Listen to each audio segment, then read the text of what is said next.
Hi Makopa Book Junkies! Kamusta kayong lahat? This is my second book review. And for my second book review, I will be reviewing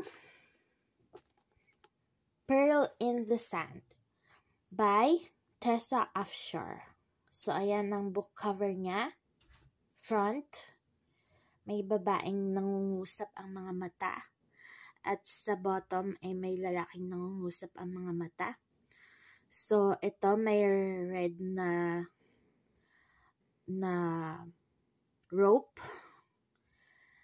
So, mamaya ko i-explain ko ano ibig sabihin ng red na rope. Tapos, ito yung back cover.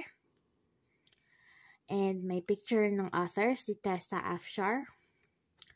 So, this book is based on a true story in the Bible.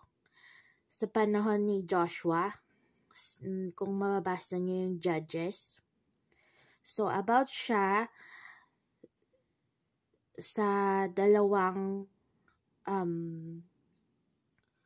tao, yung isa babae na foreigner from a different nationality, and yung isa, yung lalaki na Israelite, and how they found true love. And also redemption. It's also a redemption story. So, sobrang na-enjoy ko tong book na to. Iyak ako ng iyak nung binabasa ko to. Perfect siya lalo na sa mga taong may napagdaan ng mapait. I recommend this book to everyone, especially to those who went through something bitter in life.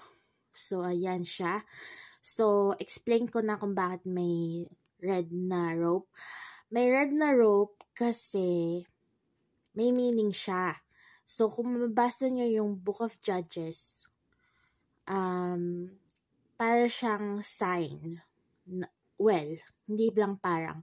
Sign siya na magbibigay ng kaligtasan. So, basahin niyo yung libro at saka yung Bible para maintindihan niyo siya. Specifically, yung Book of Judges sa Bible. So, sinulat siya in Joshua's time, kung hindi ako nagkakamali. Tapos, wala siyang masyadong pictures. Well, wala siyang pictures. Ganun lang siya. Simply written lang siya. So, it's a good size book. I guess 1, 2, 3, 4, 5. Mga 5 by 4 inches siya na book. Hindi siya masyadong makapal. Mga ilang pages siya. Mga 320 pages siya. May discussion questions siya sa likod. Una ko tong nabasa tong book na to, mga around 2011, ganun. And, tulad nga ng sinabi ng sister ko, sabi niya sa mga iba niyang librong nabasa, I devoured this book. So, ito yung side cover niya. Yan. Title pa lang niya, ang ganda-ganda na. Nahook ako sa title.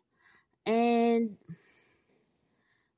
kaya ko to na-encounter kasi may hinahanap ako noon na parang mga historical fiction na Christian books. So, sobrang naantig ako doon sa title tsaka sa cover. Parang wow.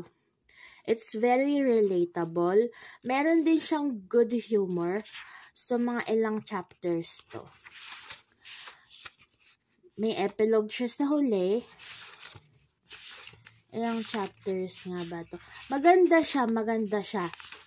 I believe, if I'm not mistaken, 26 chapters siya. Ang English niya ay moderate, very moderate. So, ang tawag doon,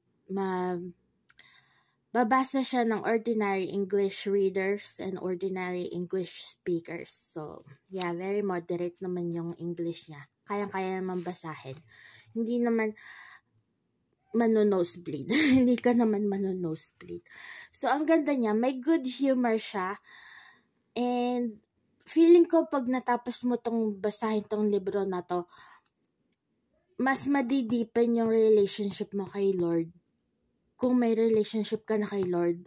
Tapos, perfect siya ibigay. Pang ano siya, pang yung parang, ang tawag doon, pasensya na si mama nagsasalita sa background.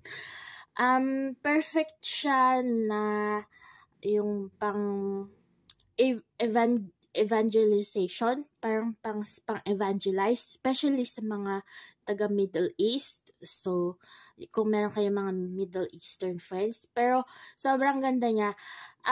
Feeling ko si Tessa Afshar, she really used and stretched her imagination as to what happened during the time of Joshua and during the time when this event truly and really happened in times of Joshua. So, talagang she really used her poetic license as to how she would write this book. Sobrang ganda niya, sobrang heartrending, as in makabagbag damdamin siya. Tapos may favorite ako dito, spoiler alert, na nagpe-pray sila sa puno. So, yun ang pinaka-favorite kong part din pa. Tsaka, yung second most favorite part ko, spoiler alert again, is yung grinab niya yung girl kasi paalis siya para magpunta sa war. O yan. Yon. So, hanggang dun lang ibibigay ko. Sobrang I recommend this book for everyone and I hope everyone watching and listening to my book review for this book, Pearl in the Sand by Tessa Afshar, will buy this book.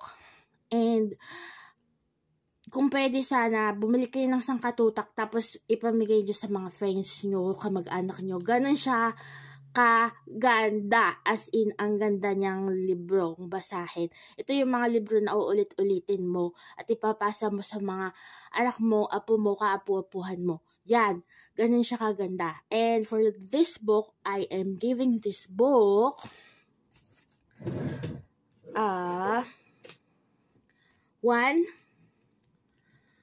2, 3, 4, and 5. 5 out of 5 hearts. Ganon siya kaganda. Na perfect niya. Kasi, tamang timpla ng drama and meron pang good humor and also merong faith. So, basta magugustuhan nyo to. I want you all to read this book. And this is Makopa approved. So, yan. 5 out of 5 hearts ang rate ko sa kanya, ang grade ko, and meron siyang Miss Makopa approved na check.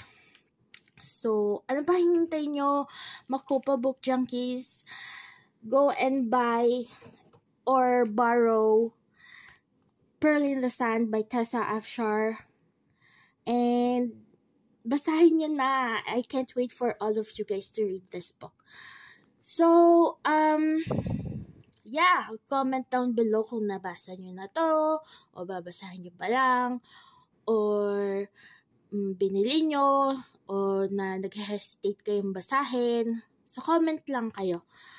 And, share nyo sa akin yung thoughts nyo about the book. So,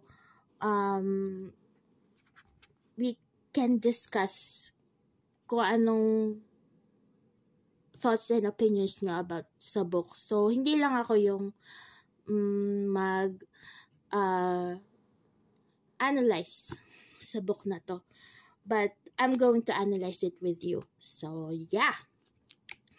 I can't wait for all of you guys to read this book. And what else can I share about this book? Yung author niya pala is Middle Eastern.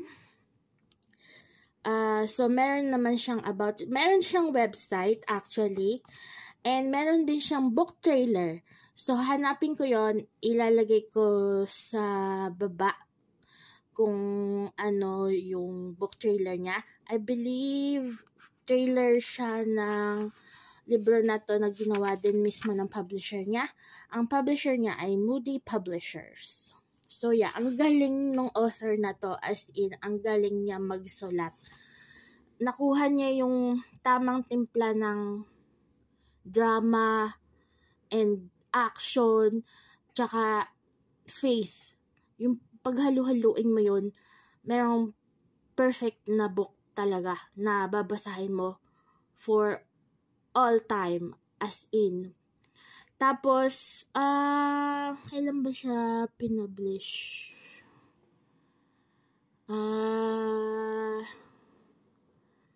I think pinublish siya noong 2010. So, baka 2010 ko siya nabasa, or pag hindi 2010, 2011. Yan yata, 2010. So, yun, may dedication siya dito. So, ayoko na masyadong mag-giveaway ng mga masyadong juicy na parts and juicy na scenarios. Basta basahin nyo na lang siya, sobrang ganda niya. I love how Tessa Afshar wrote this book. Yung mga scenarios talaga niya is very true to life. Makatotohanan, very realistic.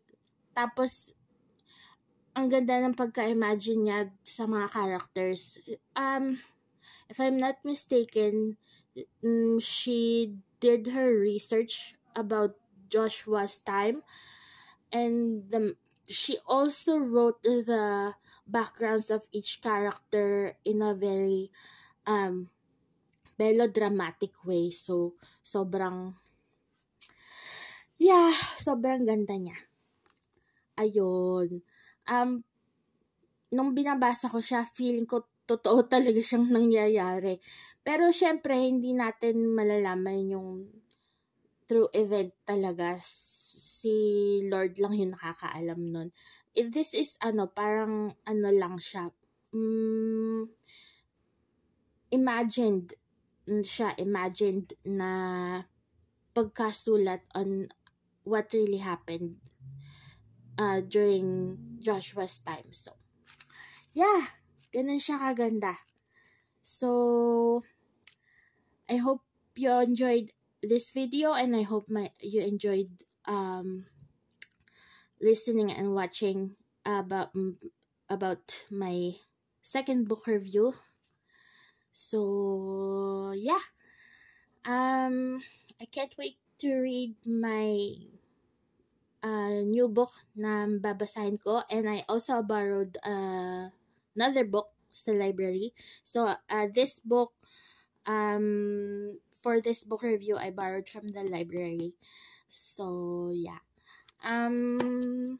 that's it for now, and please comment, like, share, and subscribe to my YouTube channel. And hope to see you more in my next book reviews. Have a good day, Makopa Book Junkies. See you next time. Have a good day.